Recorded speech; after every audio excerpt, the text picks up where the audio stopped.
It's pretty neat stuff. Uh, this is Carrie Crompton's Early Music for Three-String Dulcimer book. And I've been wanting to work through some of this with my new, well, I put new strings on this McCafferty. And I set the bridge up. So everything is in tune for DAA. A lot of times you're in DAA, but you started in DAD.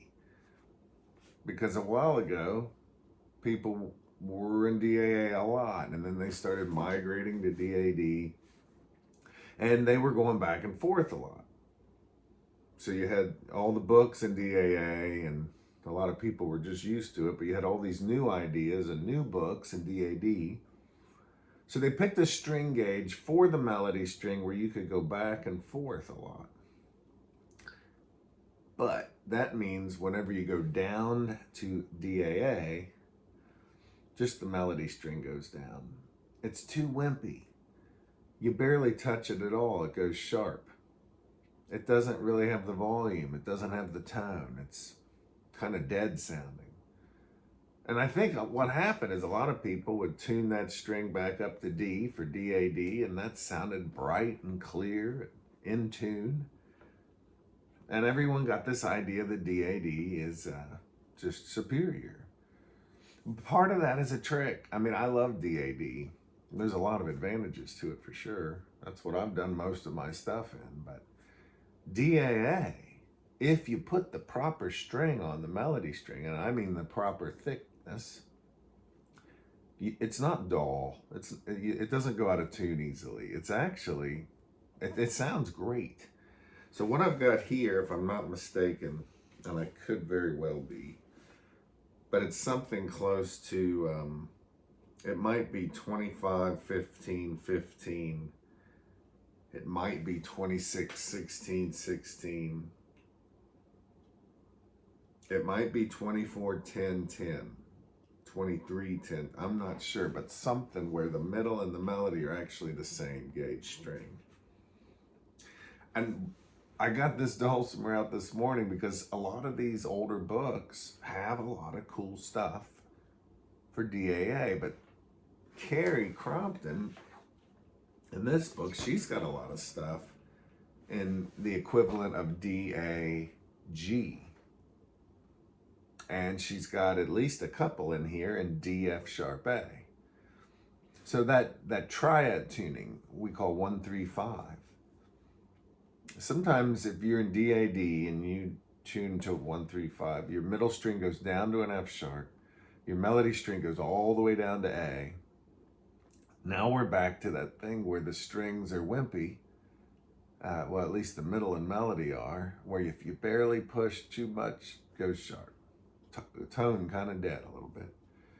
But with this Dulcimer that's ready for some of these tunings, I think it's beautiful.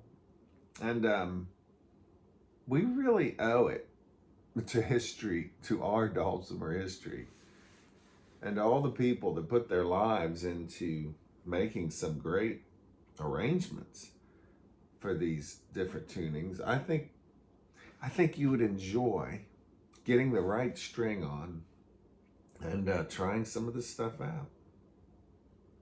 The problem with just putting the correct string on and not adjusting your bridge is you might start to have pitch issues as you move about the fingerboard.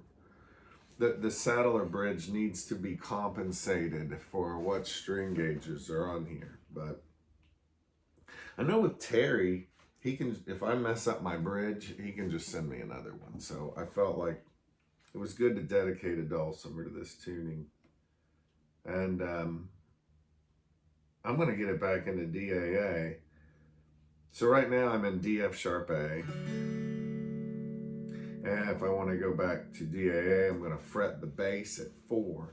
This is a cool technique David Schnaufer showed me. Index finger on the bass at 4. Put distance between the thumb and the index finger, and then pluck the bass at 4, and then the open middle. And this allows you to tune by ear and to hear two strings ringing which is kind of essential if you're tuning by ear.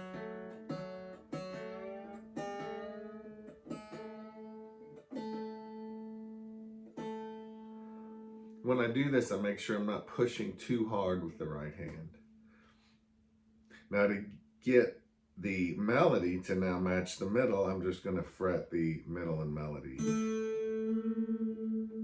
Oh, we're already there. And I didn't mean fret. I meant pluck. So I am going to check my D with my tuner just in case you're playing along. That's good. And I'm going to fret the bass at 4. Keep that ringing while I pluck the middle, all with the right hand. I'm going to make an adjustment.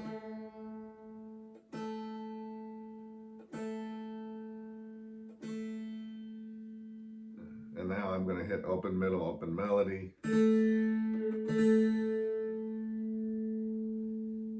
And this is the DAA of old.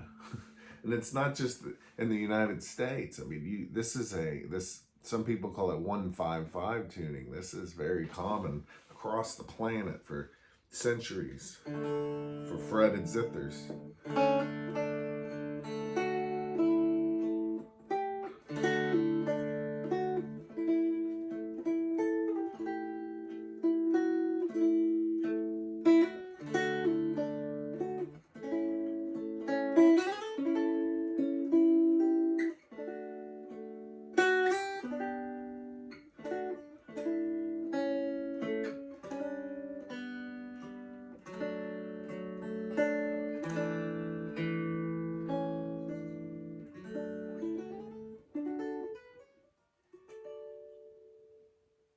And it's good, you know, and if you're a thumb player, it seems to work pretty well for thumb playing. Some of these chords are just so sweet. The interesting thing is I remember people talking about DAA when I was in my 20s. A lot of people would say, oh, I miss DAA. It had the sweetest sounding chords. And it does have nice chords. Curiously enough, the chords on this tuning, they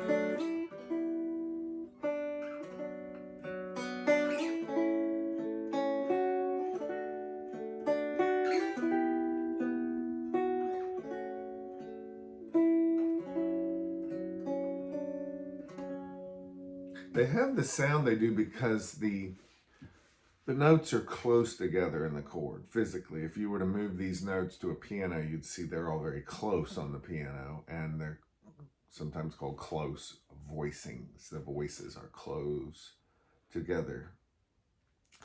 In DAD, the normal shapes we use, like L, slant, and extended, they are open voicings. If you looked at those on a piano, they would be spread out. But in DAD, if we flip the chords around, and some of you know what that means, if you take a 2-3-4 chord and flip it so that it becomes a 4-3-2, you just swap the outer strings, you get close voicings just like with DAA. So DAD is kind of neat because you can get 2 voicings simply by flipping. And all those DAA chords everyone loved in the old days are achievable in the new DAD tuning that we've been using for decades now, just by flipping the chord voicings. So can you do the same in DAA? That's interesting. Yes, kind of. So the equivalent of the 002 becomes an 005. Now these are hard. That's the D major chord in DAD. But I'm in DAA, so I'm playing an 005. In DAD, we have the G chord, 013. That becomes an 016. Now that's a stretch. Pinky to thumb. The 1-2-3 chord in DAD becomes, it's hard for me to get my head around this stuff, becomes 1-2-6. I'm going to change it to a 106 to make it doable. So, ball and cabbage. There we go. So instead of a 101 for the A, I'll do a 104.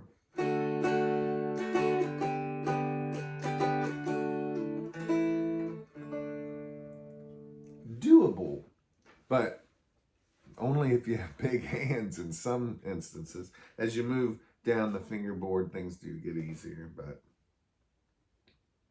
I do think there is something about this tuning that should not be abandoned. Another advantage of having things being 155 or DAA, all the melody typically fits on the melody string just fine. Yeah, it just occurred to me, I may have covered all this recently on a previous Dulcimer diary. I think I'm not going to worry about it. You know, my great-grandma used to tell stories, and I loved it when she'd launch into the same story that I'd heard before because I got to hear it again. She told it a little different. Sometimes she would add in details maybe she had forgotten the last time. So people would complain that Grandma Serber was telling some of the same stories again, but I was in there listening because she was telling the same stories again. So I think that's if I try to track everything I've ever talked to you guys about, I don't think it's not gonna be sustainable for me. I'll just give up. So let's keep going. The melody fits all on the melody string. So Amazing Grace and DAD, you've got to go across the strings in DAA.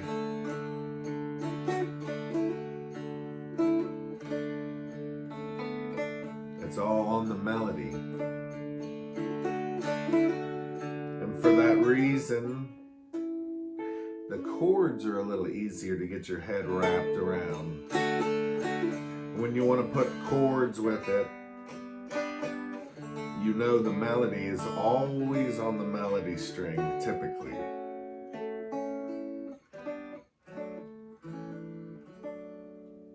So that's cool. And I love the idea that you could get rid of the 6.5 fret. You'd miss out on like this A chord here, but you could instead do this one. So it's no big deal. In this tuning, we could get rid of the 6.5 fret and have a very good life. I find that to be very appealing. So, why does that matter? I think it's cool if we could hand a dulcimer to someone and not have to explain the half fret. You know, you've got 0, 1, 2, 3, 4, 5, 6, 7, and so on. There's no need to deal with any extra frets. And there's something, you know, part of what we love about the dulcimer is you just put your hands on it and you get music out of it. DAD gives us some flexibility that I just absolutely love and can't live without. I'm not getting away from DAD, but it's nice to dream. And DAD with that 6.5 fret, it's not much to ask of a beginner. Just be careful of that one. We can keep them away from it, you know, in the early stages. The chords, man. There's also something about sus chords. If you take a major chord where you hear the 1, 3, 5, I'll play an A major. You take the third of the chord, in this case it's on the middle string, and if you raise it, you're playing a suspended chord. So 4, 2, 4, 4, 3, 4 is a sus 4. You've made the third into the fourth. Take it back to the third. Now I'm going to do a sus 2. I'm going to turn the third of the chord into the 2 of the chord. So listen to this.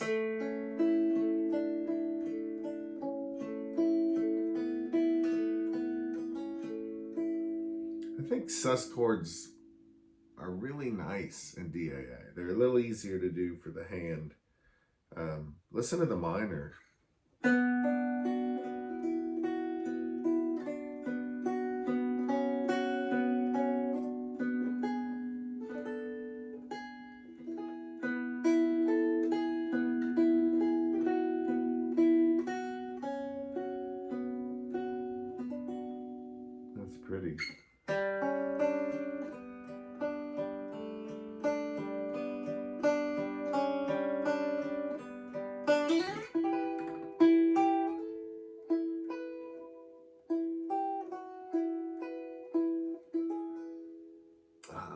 you have the 6.5 fret, you get some extra goodies, just like you always do with an extra note.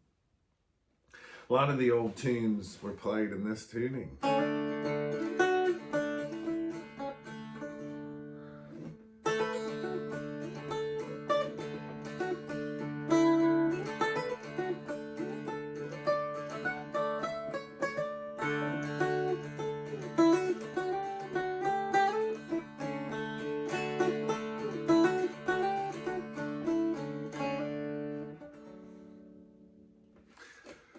So, the Dulcimer, man. You know, I sometimes hear people say, and you're going to hear me say this a lot because I'm trying to kind of correct this idea that the Dulcimer is the only American instrument. I am pro-American. I cry every time that Lee Greenwood song is played. I love my country. But I just don't think this is the only American instrument. There's also the theremin, invented by Bob Moog. I think he invented it. No, he didn't invent it. Who invented that?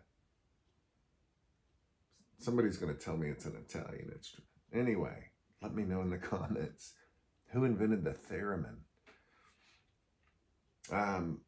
There's all kinds of instruments, but the point is, this fretted thing we're playing, where you take a box and you put frets on it and strings.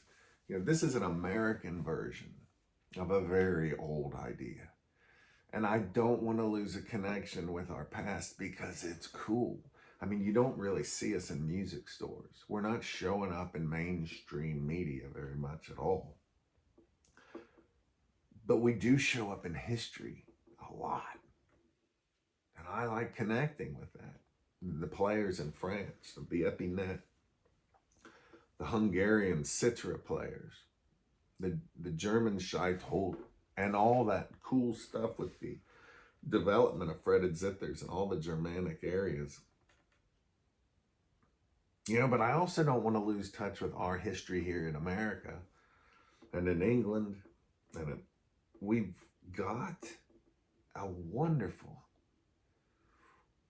history of people doing really cool things, and a lot of it was in this tuning. So, if you want to try it out, think about raising the tension of your melody string. I think you'll enjoy it. So it's the first day after Christmas. It's like back to work day. My son's coming over. He's going to build a greenhouse, and I might be needed. I might be needed in this. I got to keep from cutting my fingers off. It shouldn't be too hard to do. If I can let him do most of the work, it wouldn't be the end of the world, I guess. I want to have a good year. I always make fun of the New Year's resolutions, but I love doing them because I feel like I just like to have it's like having a big company meeting once a year. Well, we'll deal with that in another video. I hope you guys are enjoying your time after Christmas. And if you got any questions, please put them in the comments. I'm actually going to read and try to answer these things. And if you'd like to get more stuff from me that's more focused and specific, rather than this kind of rambling, please check out mountaindulcimer.com. Lots of lessons on there, hundreds of videos. And if you want to get on my mailing list to see what I'm doing and where I'm doing it all, StephenSeifert.com. And I guess that ought to do it. Y'all take care. I'll see you soon.